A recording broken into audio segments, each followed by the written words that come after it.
If you are anything like me, you probably have really big goals and really grand ideas for what you want your life to look like. I feel like every time I scroll on social media, I'm seeing everybody's perfect routines, their perfect products, and they seemingly have the perfect life.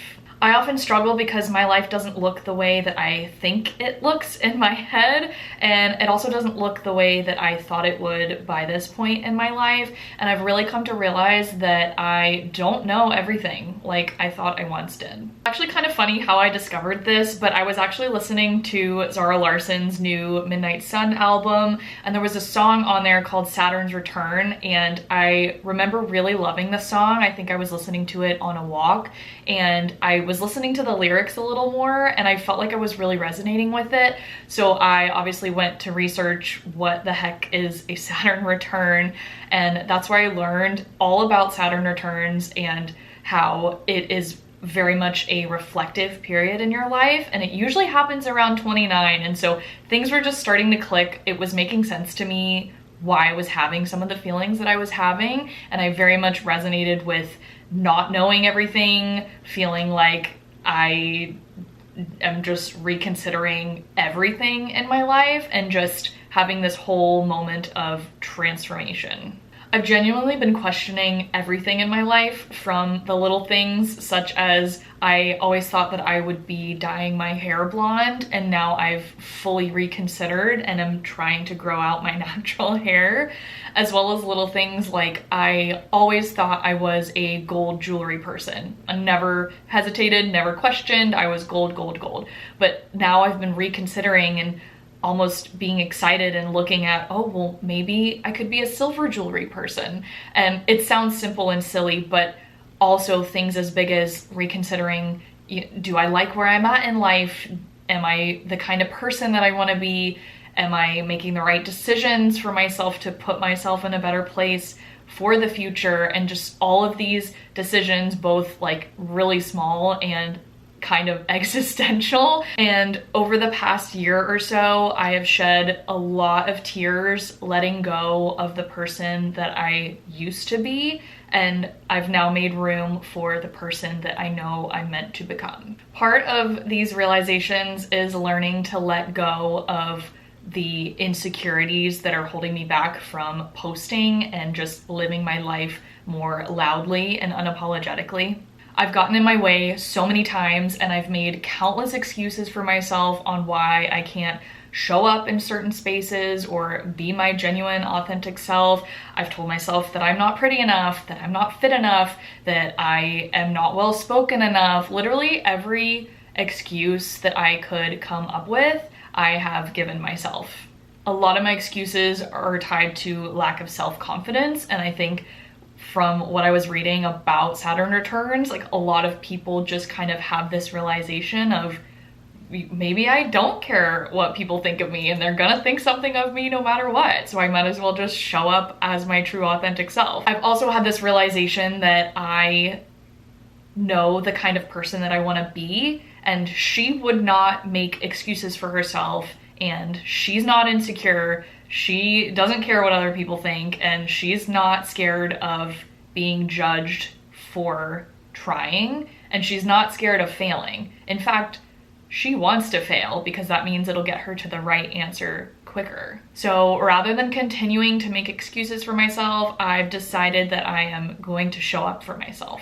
Whew, that got a little deeper than I intended it to, but hi, if you're new here, welcome, or welcome back to my channel. My name is Becca, and I bring you along on my journey of focusing on my fitness and my finances as the foundation to creating a life that I genuinely love and want to wake up to every single day. I thought it would be really fun to start a monthly series where I update you guys on everything that I'm doing to create my dream life and to create this life that I love.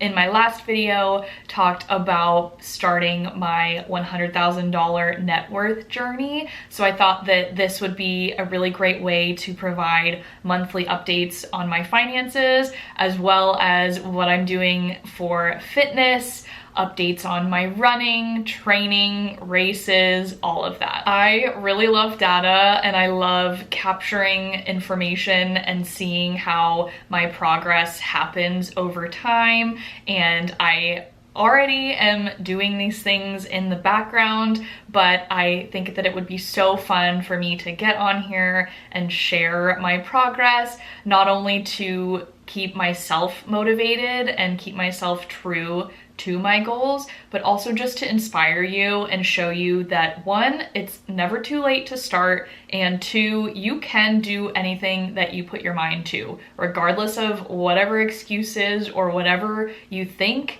If you think you're not good enough, you think you don't deserve it, you can create a life that you love. Your brain, like, you have so much power to create the reality that you want for yourself, and I'm here to inspire you to do just that. So without further ado, I do want to go ahead and jump into the finance update first. I feel like that one is a little less fun. It's exciting to me because I am on this journey. However, I want to kick it off with the finances, so let's go. Okay, so just like last time, I do have my laptop here. I'm going to be recording my screen. That way you guys can follow along with me as I am updating my net worth spreadsheet here. So this is the Dream Life dashboard. I've mentioned it before, but this time it's finally ready and I'm excited to share my template with you guys. I'm going to go ahead and leave the link in the description of this video here for you to make a copy of my Dream Life dashboard template.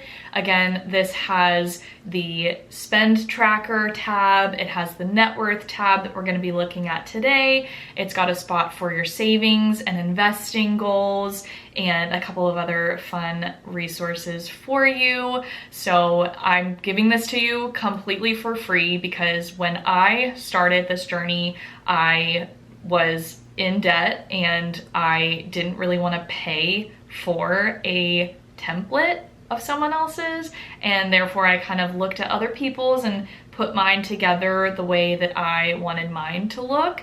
And I just want to give back and share this with you. If you're on debt payoff or net worth journey, I think this is going to be a great start for you and a resource to take a look at, maybe utilize if you like it. But anyway, that's going to be in my description, totally for free. Please let me know if you have any questions about it. I'd be happy to run through things with you and kind of explain, but I did include notes as well on there so you can kind of read and see what I do and see my recommendations for how to fill it out and everything like that. So with that out of the way, let's go ahead and take a look into my net worth update.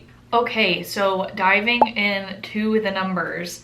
In my checking account, I currently have $631.16, and again, checking account, I literally just use it as inflow outflow, so I actually like to keep the balance as low as possible in here, and that is because I move majority of my money either into my high yield savings account, I either use it for expenses, or I am investing it. Every single dollar has a purpose for me right now because I have such aggressive savings goals. So that is the reason why I don't mind keeping my checking balance a little lower. Next, going into my high yield savings account, that balance has now surpassed $10,000. So I am currently at $10,223.78 in there. And again, my high yield savings account is my emergency fund and some of my sinking funds as well. I am very much looking forward to seeing this continue to grow. Next is my Roth IRA investments. Those are sitting at $10,506.75. My employer sponsored retirement plan is currently at $46,108.88. That has gone up just slightly. I know the market is not doing so hot right now. I personally don't follow it that closely. However, I follow it close enough to know that my returns aren't as high as they normally are, but that's okay. I feel like everybody says now is the time to keep investing, and just it's dollar cost averaging and all of those things. It's just better to continue to invest regardless of the status of the market, unless of course you're of retirement age, but I am just so far away from that. I am sticking to my plan and contributing as normal and on my regularly scheduled programming. Next is my Coinbase account, which is Bitcoin. That is at 605.13. My individual brokerage account is now at 161.90. My health savings account is now at $1,881.39. And then in cash, I still have $151. I haven't had to use this for anything. Again, it just kind of sits there for when I need it for Facebook Marketplace, yard sales, or anything like that. And then lastly, the gold that I have, I like to track because I think it's really interesting how it changes depending on how the market's doing and how gold's doing. So that is currently at 405.13, bringing my new net worth total to $70,675.12. So I've officially hit a new high threshold for me. I've never seen a 7 at the beginning of my net worth. Well, that's not true. $7,000 would have seen a 7. So I've never seen it start with 70. So this is a really exciting milestone on my net worth journey. I am just absolutely thrilled to see this progress month over month. I did add, since the last time I filmed this, I added a growth percentage formula, and that is really helpful to me to see just a number of the percent of how much it has grown since last month. So it is up 3.45%. No thanks to the market returns, no doubt. This is probably mostly just from my contributions because, again, like I said, I don't think the market's doing very well right now. But that being said, my net worth is up and I am ever so closer to my goal of $100,000. I do feel very fortunate to have the margin currently to be contributing quite a bit to my retirement.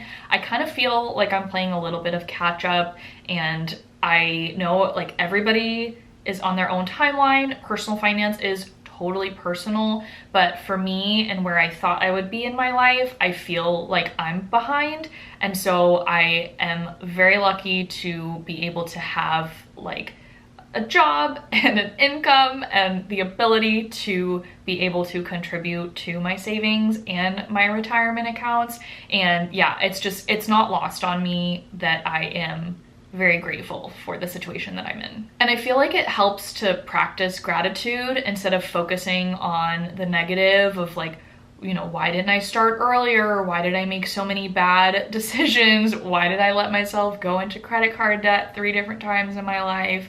I could sit here and focus on all those negatives, or I could decide to focus on the now, moving forward, sticking to my plan, and I'm choosing to focus on the now and to focus on the positive. And seeing my numbers and tracking my net worth monthly is just a reminder for me to continue to make smart consumption decisions. That way I continue to have this margin to be able to invest, because I'm not gonna hit my goals unless I actually follow through and stick to the plan. So I love tracking this monthly, seeing the progress, and it just serves as that reminder for me not to go crazy, spending a bunch of money that I don't necessarily, yes, I would want to. Obviously, there's so many things that I want to buy. However, I'm choosing to focus on the current goal that I have of saving and investing. And so tracking here really helps keep me accountable, and it keeps me aligned with the main goal that I have, which is to save.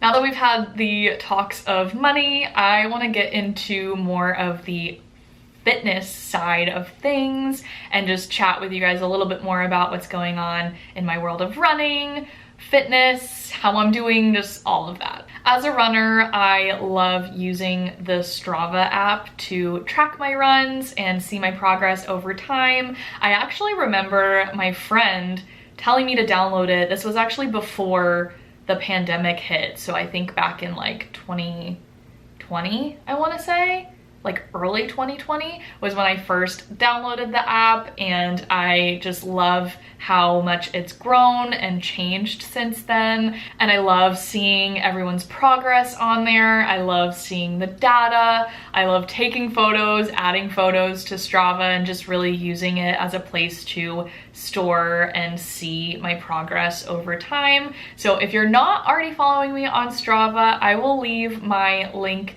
to my profile in the description. It's also in my YouTube profile as well, but I would love to see you on Strava. I love giving kudos. I love getting kudos. I just love everything about tracking the data and seeing the progress happening in real time. And I also just love having the data to look back on of like where I once was and where I started versus where I am now. Races and PRs are obviously so great and so awesome, and we love to see them, but I also love Strava because it allows me to really romanticize every single run and really love the grind of training.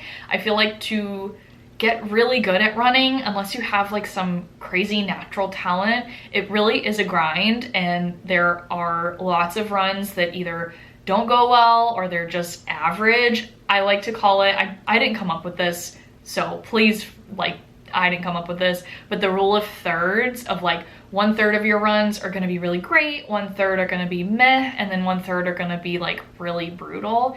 And I just find that having Strava is a great way to romanticize the training and make each run fun, uploading your photos, seeing your friends, just everything about it I love so much. I want to give you guys just a little bit of background. So my last race was the Walt Disney World Marathon back in January, and since then I've really been in an off season.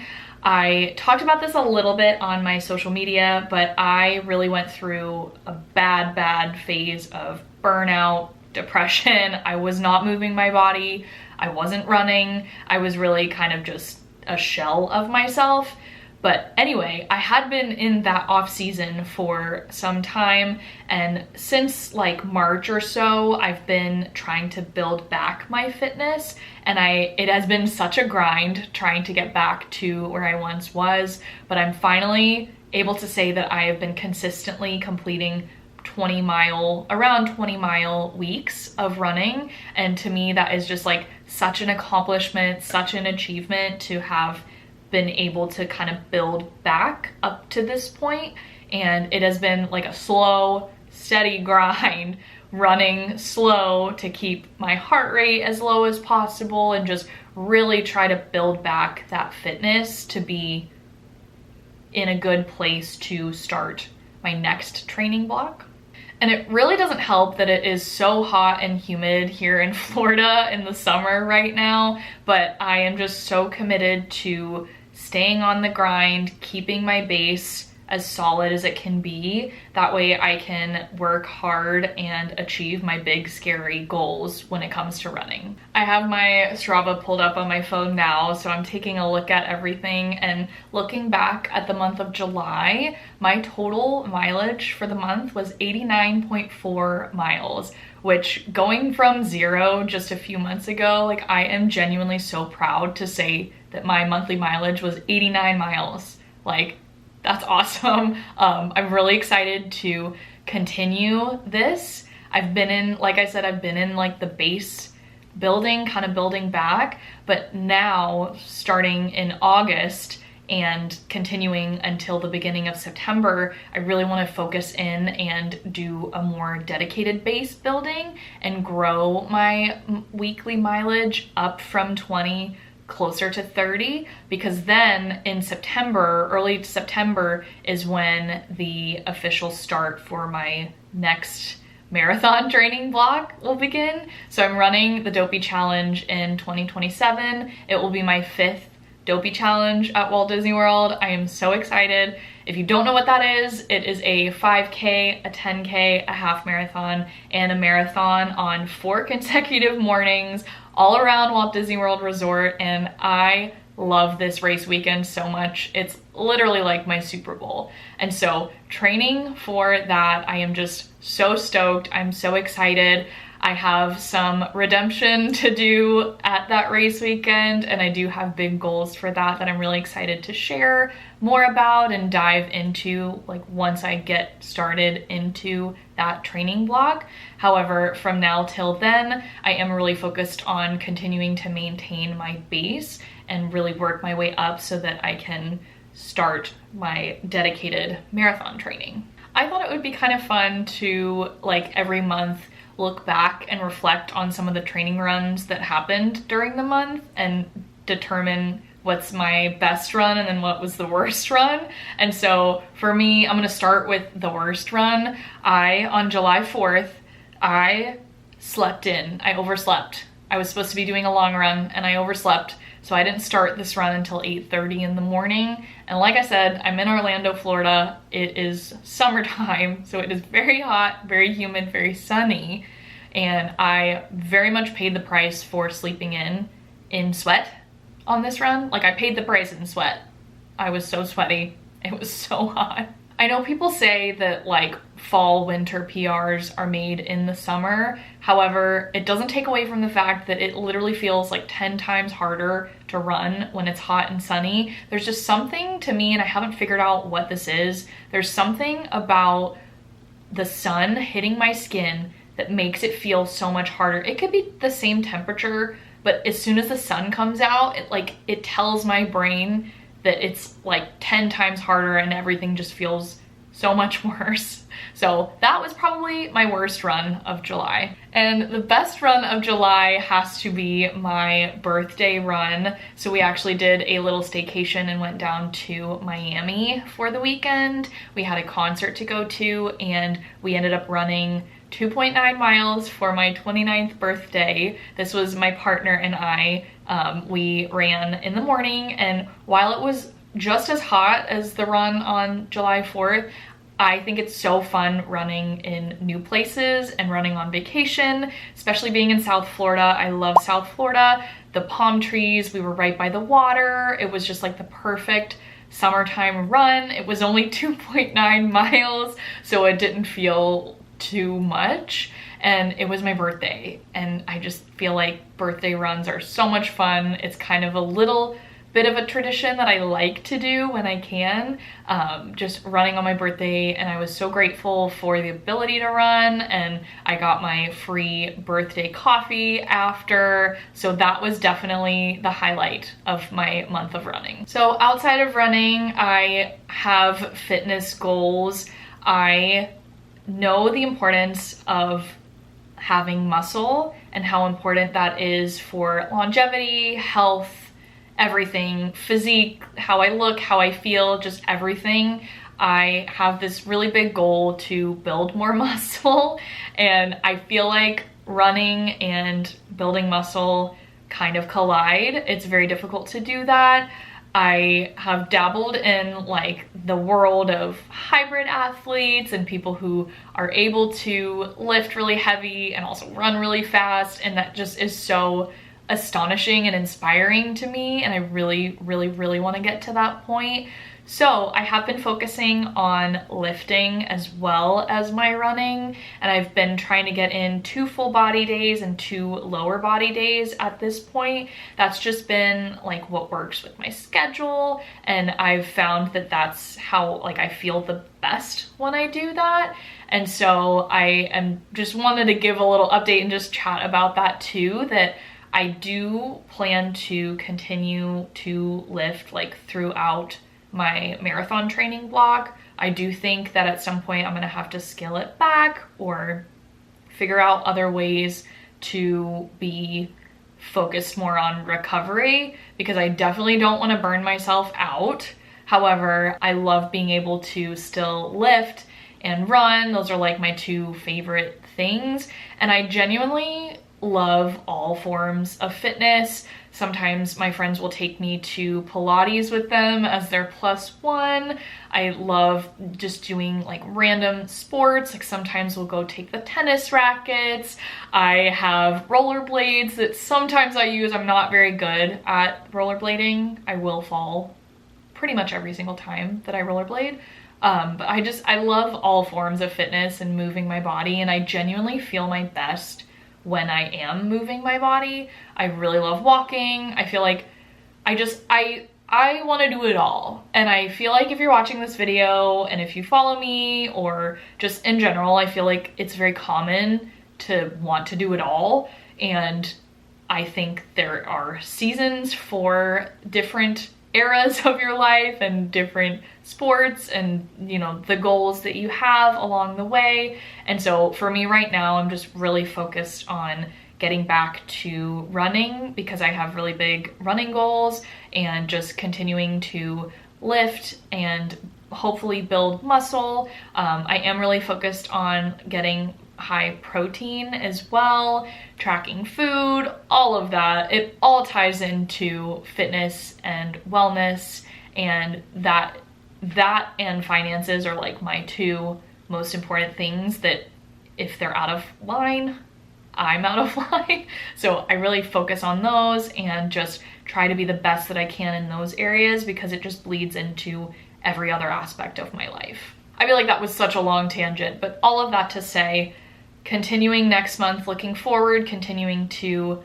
lift, continuing to run, and just growing my base and just being as strong as I can be going into marathon training. I think that's gonna set me up really well.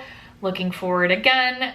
In August is the month that Halloween Horror Nights starts. I'm a huge Halloween Horror Nights fan, so I'm really looking forward to that, obviously, and then being able to juggle, you know, having nights at HHN while also still training is always fun, but I know that I can do it, and I'm dedicated and determined to doing it well this year. So stick around for more about that. I'm looking forward to August as a new month to chase my goals and focus on the small habits that will help me create a life that I love.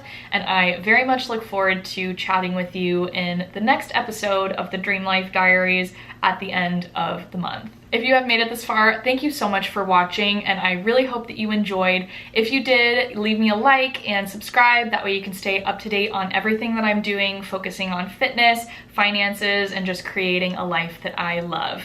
Keep showing up for yourself, and I'll see you in the next one. Bye.